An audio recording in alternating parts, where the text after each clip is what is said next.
Hi, my name is Alex Benuelos. It is 4/24/17, and I am doing an interview with Beb Crawford. And the purpose of this interview is to get a brief background of how she lived. And the location is Bethany Home. Beb, can I have a brief background of your life? Yes, I'm Beverly Crawford, and I was born in Arcadia, Nebraska, and raised in Sargent. Went to school in Sargent. I was married to a man from Mason City, and he, of course, in turn had to go to service right after we were married, and then we have lived in various places over the area. So When you were younger, from your experience, how has the community changed since you were young? I really haven't been in the Sargent area lately. I don't know if there are any changes up there. Gigi, you've been up there since I. Business place. There was It was when a booming town. yeah, when I was a girl, we had a theater, and what did we have? About 4 grocery stores, and a dance hall, and a skating rink, and 3 doctors in town. Dr. Finstermeyer and Dr. Taylor and McDaniel was the doctors in Sargent when I was a kid. And then there was several fires in some of the buildings that burned a lot of the grocery stores down. And yeah, and Gigi, her and her husband owned a grocery store up there, and it burned. And so they moved into the old hotel up there, which had been closed, and they moved their grocery store over to the motel. There was still rooms available upstairs in the old hotel, but we used to have Breyer's department store, and oh my goodness, I don't know how many other stores that are long since gone. And the town was about 800 and some population, and I really don't know what it is now up there. And so, When you were younger, how did you earn a living? waitress, babysitting, and that was about all there was to do at Sargent. So, How did your parents earn a living, or they the same thing? my dad worked in the filling station, in the Skelly filling station at Sargent, and Mom was a homemaker, and then I lived with my parents for a while my husband had went to the service until we got through with basic, and then I could be with him in South Carolina. And we were down there for 33 months in South Carolina. And we had 2 boys while we were down there in South Carolina. And then we moved back to Nebraska, and we had another son. And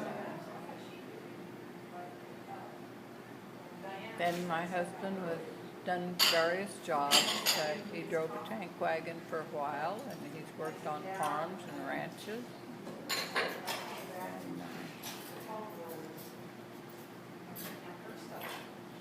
And through the 3 boys, I lost my youngest son 31 years ago, and 2 boys each. My oldest son had 2 daughters, and the younger son had 1 daughter, and I had a total of 6 grandchildren. And then my second son was divorced and remarried, and she had 3 children. So that increased the population Yeah. of grandchildren. And I have 17 great-grandchildren and 2 great-great-grandchildren.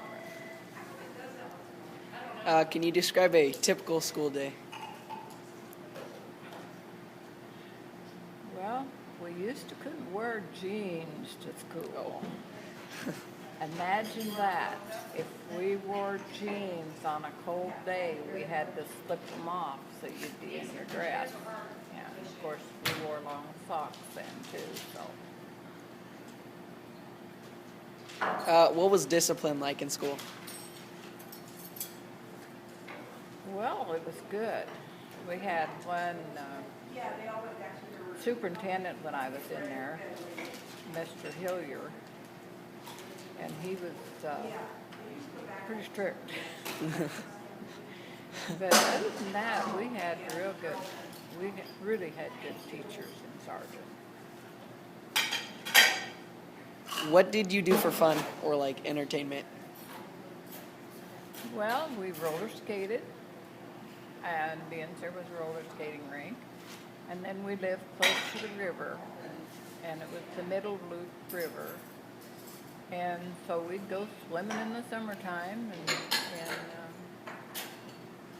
then of course there was other games, home games, like we played a lot of checkers, and we played rummy.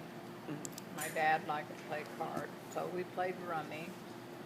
And in those days we had no electricity. Electricity went through in 1952 through that area. So we were still in South Carolina, and my mother bought a refrigerator. It was the first thing she bought, so she could keep the baby's milk when we come back. So it's a lot different to go back home and have electricity and a yard light and so on. Did you live in the country? I sure did. 1.25 miles south of Sargent. How often did you go to town? Oh, I could walk to town. In fact, that's the way I met my husband. I walked to town to get the mail. What was special about holidays or Sundays? Well, the holidays was a lot of fun because we always got together with a lot of family. And there was a gift exchange, of course, and everything. And then the holidays was pretty big, too. We usually had large family holidays and dinners and stuff.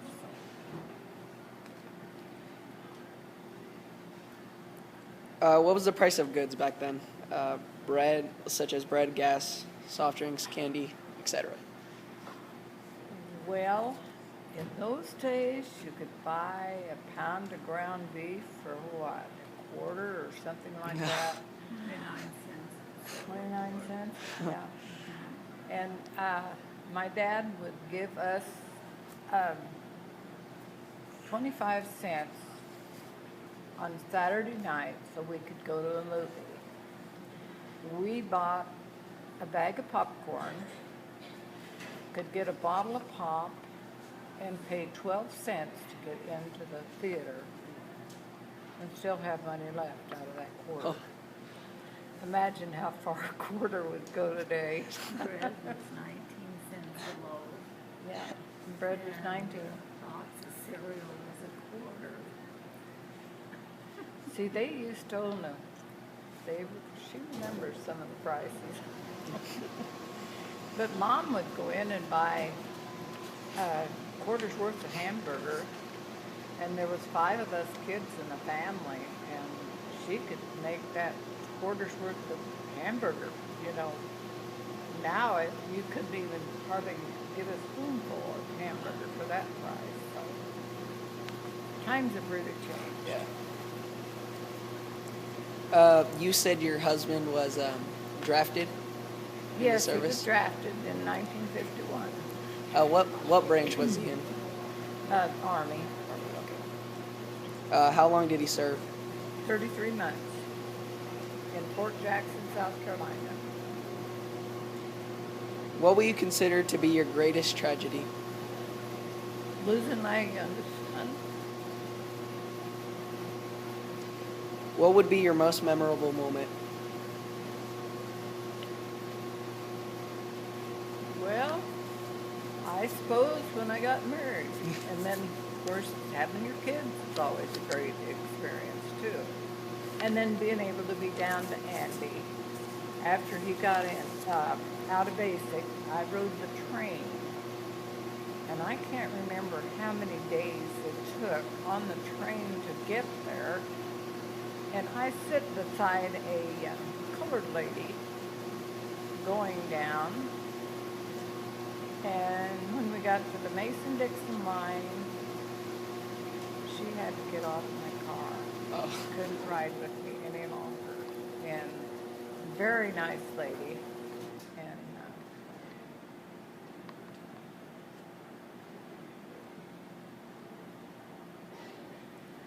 then when I got to South Carolina, I was about the last one off the train, and my hubby stood there, and he was really worried because I was pregnant.